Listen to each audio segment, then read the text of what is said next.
Et voilà. Cédric Ponsonnet, bonjour. Bonjour.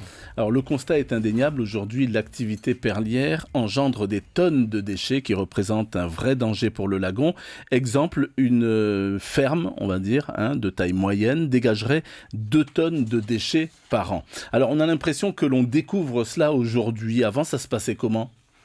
Alors l'activité perlière, elle n'est pas récente, elle a débuté dans les années 70, mais elle a vraiment décollé dans les années 90, et là elle continue sa croissance. Alors le problème, il était quand même connu depuis un moment, parce qu'on sait très bien que les matériaux qui arrivent dans les îles n'en repartent pas a priori, et donc qu'il fallait trouver des solutions. Donc ça fait quand même un moment qu'on essaye de réfléchir. Après, les solutions, elles sont pas faciles à trouver. Pourquoi ? Parce que il y a des problématiques évidemment de coûts, de traitement. Et d'une manière générale, en fait, c'est pas une problématique qui est propre que aux déchets de la périculture. Faut être très clair. La problématique, elle est propre à tous les déchets dans les îles. C'est comment on les traite sur place si possible, ou comment au moins on arrive à traiter leur rapatriement. Alors il y a aussi le problème des comportements. Effectivement, le plus gros problème en fait qu'on aura, c'est pas forcément pour traiter tout ce qui est resté à terre, ça on va réussir à trouver des solutions, mais c'est pour ce qui est au fond des lagons, parce que là évidemment les coûts sont prohibitifs pour en fait essayer d'aller tout récupérer et tout traiter. Il est impossible d'essayer d'identifier à qui c'était, donc la responsabilité des gens. Donc là effectivement les solutions vont être beaucoup plus difficiles à trouver. Et pourtant il faut les remonter. Il faut les remonter. Déjà, encore une fois, comme je disais, il y aura une question de coût. C'est qui va prendre en charge ce coût-là. On a fait des tests. On a commencé. On a à peu près une estimation. C'est 1 million de francs la tonne pour pouvoir sortir de l'eau, le traiter, le conditionner, le rapatrier jusqu'ici pour l'enterrer. D'accord. Donc, il y a vraiment un enjeu. On parlait de comportement. C'est surtout de cesser en fait d'abandonner au sein du lagon les matériaux. On sait à peu près ce que représente en volume justement tout le matériel abandonné dans les fonds, ou c'est trop difficile à évaluer ? Alors on a fait des évaluations de différentes méthodes par les plongeurs, par des roves, par des sondeurs. On n'a pas des estimations pour la trentaine d'îles perlicoles, on a des estimations pour un atoll en particulier où on a estimé à 3800 tonnes. Donc c'est là où on voit qu'effectivement on va vraiment avoir un enjeu financier. Alors quand on parle de pollution, ici on parle surtout de rejet de macro-déchets plastiques. De quoi est-ce qu'il s'agit au juste ? Alors en fait, la perliculture utilise effectivement pas mal de matériaux qui sont d'origine plastique, parce qu'ils sont à la fois résistants et relativement peu chers, et aussi adaptés aux pratiques. Donc c'est soit les stations de collectage, soit pour l'élevage, des grillages.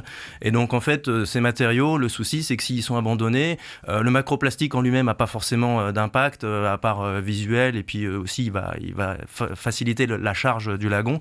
Mais par contre, c'est à partir du moment où il va commencer à se dissoudre en microplastique, où là c'est microplastiques, nanoplastiques peuvent rentrer dans la chaîne alimentaire. Oui, et des alternatives, par exemple, à tous ces matériels, c'est pas possible ? On en cherche, mais encore une fois, trouver des matériaux, on le voit de tous les jours, c'est encore une fois pas un problème qui est que lié à la périculture, c'est remplacer le plastique, c'est vraiment un enjeu, à la fois pour toutes les propriétés qu'il a, les légèretés, le coût de production. Donc on en cherche, on a des études qui sont faites en amont pour essayer d'identifier des matériaux soit biosourcés, soit d'origine naturelle, mais aujourd'hui on n'a pas encore trouvé quelque chose pour le remplacer, et en tout cas surtout pas au même coût. Il y a aussi alors tous ces filets qui se trouvent dans les fonds marins et qui, en se désagrégeant, donc abîment, voire tuent les coraux. Alors, on parle toujours de périculture, des filières. Absolument. Alors, dans ces cas-là de périculture, en fait, je pense que l'impact n'est pas directement sur le corail. Il est d'une manière générale sur l'écosystème. Donc, c'est bien ce dont on parlait, c'est ces déchets. Le problématique, c'est surtout sur les déchets qui sont restés au fond. Il est possible de traiter la perle sans abîmer le lagon, ou de toute façon, il y aura toujours des conséquences sur l'écosystème marin ? Alors, de toute façon, la problématique, c'est l'impact humain de l'activité humaine tout court sur les lagons. Donc là où il y a de l'activité humaine, il y a de l'impact sur les lagons. Après, la perliculture, il y a moyen, effectivement, avec les bons comportements, si on arrive à mettre en place les systèmes de collecte, de tri, de rapatriement de ces déchets, il y a moyen d'avoir une perliculture qui n'impacte pas le lagon. Alors, ça va coûter cher de traiter tout ça, vous l'avez évoqué. Le gouvernement est prêt à mettre la main à la poche ?